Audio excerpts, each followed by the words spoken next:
Welcome to my channel. And आज मैं आपके लिए लेके आई हूँ द सिल्वर लाइनिंग की समरी। द सिल्वर लाइनिंग एक शॉर्ट स्टोरी है जो कि चमन नेहल द्वारा लिखी गई थी।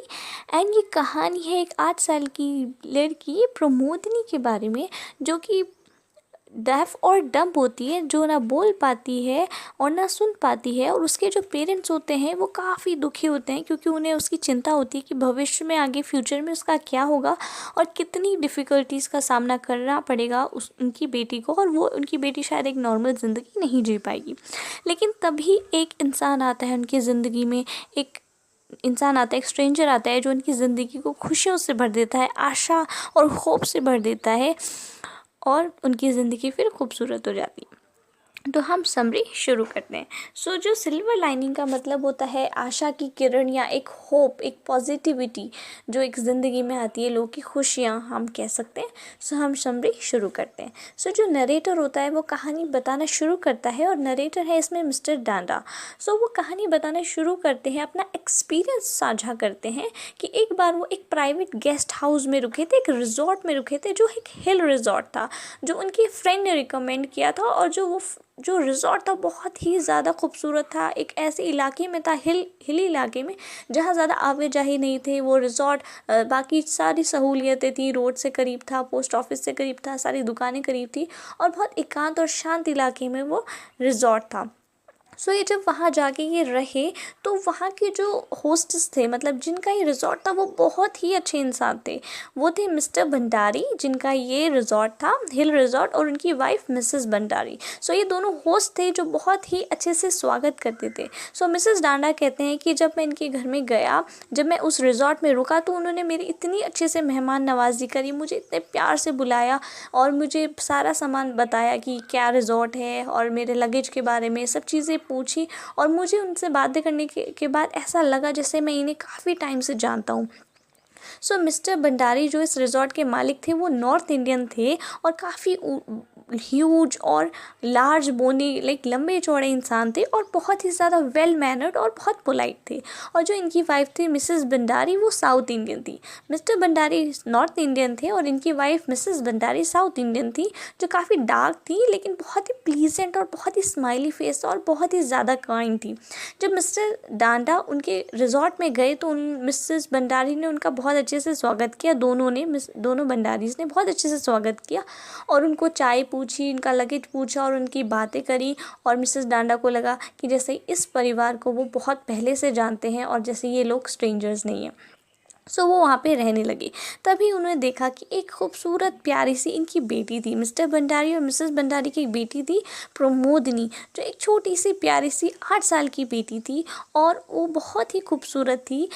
और वो डेफ और डम थी, यानी वो ना बोल पाती थी ना सुन पाती थी, और वो बहुत ही स्वीट और चार्मिंग थी, बिल्कुल अपनी माँ की तरह। और उसके जो बाल थे फ्रिंज थे, आगे से कट थे और शॉर्ट बाल थे, और वो जीन्स और एक टी शर्ट में थी और हाई बूट्स पहने हुए थे। एकदम प्यारी जंगल की क्वीन, एक राजकुमारी जैसी वो लग रही थी। और फिर मुझसे रहा नहीं गया, और वो मेरी तरफ ऐसे घूर के देख रही थी। तो मैंने उससे पूछा, व्हाट्स योर नेम, आपका नाम क्या है? उसने सर हिला दिया और सर ना की तरफ हिलाया। फिर मैंने दोबारा अपने हाथ के इशारे से उसे बुलाना चाहा कि मेरे पास आओ। उसने फिर से सर हिला दिया, और वो मुझे ऐसा देखने लग गई जैसे कि पता नहीं बहुत अजीब तरीके से वो रिएक्ट करने लग गई। फिर जब मैंने दोबारा उसे आने के लिए कहा अपने पास, वो ना करके और वो भाग गई, और ऐसा लग रहा था कि उसकी आंखों में आंसू थे। मुझे नहीं पता था कि क्या हो रहा है। और जब मैंने उसके पेरेंट्स की तरफ देखा, तो उनके चेहरे पे काफ़ी गंभीर हो रहे थे वो। जब मैंने देखा, उनसे पूछा, तो जो मिस्टर भंडारी थे उन्होंने बताया कि एक्चुअली हमारी बेटी बोल नहीं पाती, ना सुन पाती है, इसलिए हम उसे ज़्यादा गैस से दूर रखते हैं। उसके थोड़े दिनों बाद मिस्टर डांडा ने एक तरकीब निकाली, क्योंकि मिस्टर भंडारी ने ये बताया था कि गेस्ट आते हैं, उससे मिलते हैं, घुलते मिलते हैं, सवाल पूछते हैं, तो वो काफ़ी अजीब सा रिएक्ट करती है, उसे बहुत बुरा लगता है, क्योंकि वो अपने इमोशंस को एक्सप्रेस नहीं कर पाती, इसलिए उसे बुरा लगता है। अब हम क्या करें? तो मिस्टर डांडा एक सजेशन के साथ आए कि आप ऐसा करिए, आप एक एनवलप हर गेस्ट को दिया करिए। जब भी कोई भी गेस्ट आपके रिजॉर्ट में आता है सो आप उसको एक एनवलप दें और उस एनवलप में ये लिखें कि प्लीज़ हमारी बेटी से दूर रहें क्योंकि ये बोल नहीं पाती, ये सुन नहीं पाती और आप इससे सवाल जवाब ना करें और इससे दूरी बनाए रखें। सो इसके बाद मिस्टर भंडारी और मिसेस भंडारी ने सोचा कि हम इस सजेशन को अपनाते हैं और उन्होंने ऐसे ही किया। जब भी कोई गेस्ट आता वो उसको ये एनवलप पहले ही दे देते। सो इससे काफ़ी ठीक हो रहा माहौल और लोग कम बात करते थे प्रमोदनी को और परेशान भी नहीं करते थे। अब ऐसे ही चलता रहा। उनके माँ बाप मिस्टर भंडारी और मिसेस भंडारी खुश थे। तभी एक इंसान आया जो एक बहुत स्ट्रेंज इंसान था। वो बहुत यंग इंसान था, करीबन 25 साल का भी नहीं होगा मुश्किल से, और वो सूट बूट पहने था, बहुत थका हुआ लग रहा था, बाल बिखरे हुए थे, खूबसूरत काली जेट ब्लैक आइज़ थी और एक चीयरफुल सा फेस था। वो जब आया तो हमेशा की तरह, क्योंकि मिस्टर भंडारी और मिसेस भंडारी अपने मेहमानों का बहुत अच्छे से स्वागत करते हैं, वो जब आया तो जो मिस्टर भंडारी ने उसे पहले ही वो एनवलप दे दिया। अब वो एनवलप रख के तब वो बैठा ही था, तब तक मिसेस भंडारी एकदम दौड़ के आई और मिस्टर भंडारी को पूछने लगी कि आपने वो एनवलप दे दिया है।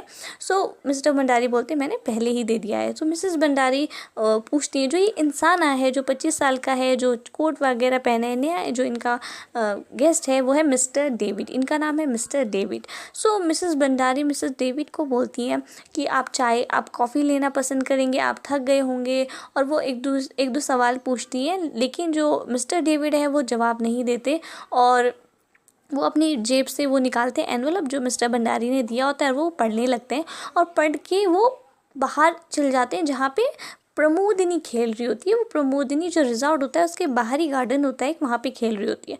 अब इन लोगों को इतना बुरा लगता है मिस्टर भंडारी और मिसेस भंडारी को कि ये तो हमारी बेइज्जती होगी, इतना रूड बिहेवियर, हम इनसे पूछ रहे हैं आप कॉफ़ी लेंगे, आप चाय लेंगे, और हमने जब एनवलप दे दिया पहली बार तो उन्होंने हमारे सवालों का जवाब भी नहीं दिया, एक भी बार रिप्लाई नहीं किया। दूसरी बार जब हमने एनवलप दे दिया कि हमारी बेटी से दूर रही और उन्होंने पढ़ भी लिया, फिर भी वो बाहर चले गए और हमारी बेटी से उनकी जो प्रमोदनी है उससे जाके बात करने लगे और मिलने लग गए, बाहर की तरफ चले गए। अब जब मिस्टर भंडारी और मिसेस भंडारी को इतना गुस्सा आया, वो डिस्कस करने लगे कि ये तो बहुत ही रूड बिहेव कर रहे हैं इंसान और कितना अजीब बिहेवियर है इनका। और जब उन्होंने बाहर जाके देखा तो देखते हैं कि प्रमोदिनी और मिस्टर डेविड एकदम खेल रहे हैं साथ में, फूल पूरे लगे थे गार्डन में उगे हुए थे और वहाँ पे वो दोनों बैठ के खेल रहे थे। और प्रमोदिनी इतनी खुश थी और मिस्टर डेविड के वो गोद में बैठी थी बच्ची जो 8 साल की थी, और वो इतनी ज़्यादा खुश थी और इतना ज़ोर से वो हंसी जो मिसेस भंडारी कहती है कि मैंने कभी इतने सालों में प्रमोदिनी को इतना ज़्यादा खुश और इतनी ज़ोर से हंसते हुए नहीं देखा। फिर मिसेस भंडारी कहती है कि वो लोग जो थे वो दोनों मिस्टर डेविड का हाथ पकड़ के प्रमोदिनी हम दोनों की ही तरफ आ रहे थे, मिस्टर भंडारी और मिसेस भंडारी की तरफ। और जब वो आते हैं तो उनको पता, फिर जब बात करते हैं तो एट दी एंड उन्हें ये पता चल जाता है कि जो मिस्टर डेविड है वो एक्चुअली एक डेफ, वो भी गूंगे और बहरे, उन्हें भी सुनाई नहीं देता, वो भी बोल नहीं पाते। सो जो मिसेस भंडारी थी उन्हें बहुत बुरा लगा और उन्होंने माफ़ी मांगी मिस्टर डेविड से। माफ़ी मांगी तो वो जब माफ़ी मांग रही थी, क्योंकि वो सोच रही थी ये तो डेफ और डम है, समझ नहीं पाएंगे, तो वो अपने सेंटेंस तो वो कम बोल रही थी, अपने हाथों के एक्सप्रेशन और जेस्चर्स से उन्हें समझाने की कोशिश कर रही थी। बट जो मिस्टर डेविड थे वो बहुत ही ज़्यादा अच्छी तरीके से समझ पा रहे थे, वो उन दोनों की लिप्स को पढ़ पा रहे थे जो वो बोल रहे थे मिस्टर भंडारी और मिसेस भंडारी, और उन्होंने बोला कोई बात नहीं, और मिस्टर डेविड ने उन्हें माफ़ कर दिया।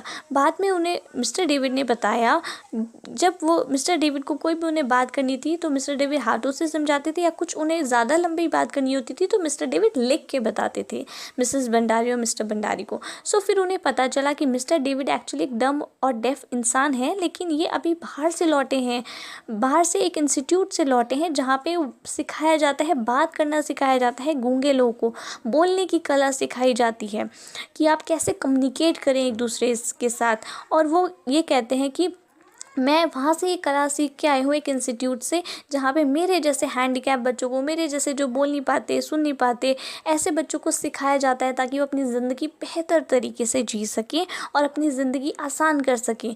तो मैं भी यहाँ पे इंडिया में आके एक ऐसा ही इंस्टीट्यूट खोलना चाहता हूँ, ऐसे ही हैंडीकैप और डेफ और डम बच्चों के लिए, और मैं चाहता हूँ कि प्रमोदिनी उसमें पहली स्टूडेंट हो। सो जो मिसेस भंडारी और मिस्टर भंडारी की तो खुशी का ठिकाना ही नहीं रहता, वो इतने ज़्यादा खुश हो जाते हैं। और मिस्टर डेविड ये भी कहते हैं कि अब आपकी बेटी की जो ज़िंदगी होगी नॉर्मल ज़िंदगी होगी जैसे बाकी सारे लोगों की होती है, बाकी बच्चों की होती है, और वो उसका जो आगे का सफ़र होगा वो बहुत ज़्यादा खूबसूरत होगा। सो जो मिस्टर भंडारी और मिसेस भंडारी उसका धन्यवाद करते हैं और बहुत ही ज़्यादा खुश हो जाते हैं। एंड यहाँ पे उनकी ज़िंदगी में खुशियाँ ही खुशियाँ आ जाती हैं और यहाँ पे हमारी स्टोरी ख़त्म होती है। आई होप आपको ये स्टोरी समझ में आई हो। अगर आपके लिए हेल्पफुल हो मेरे चैनल को सब्सक्राइब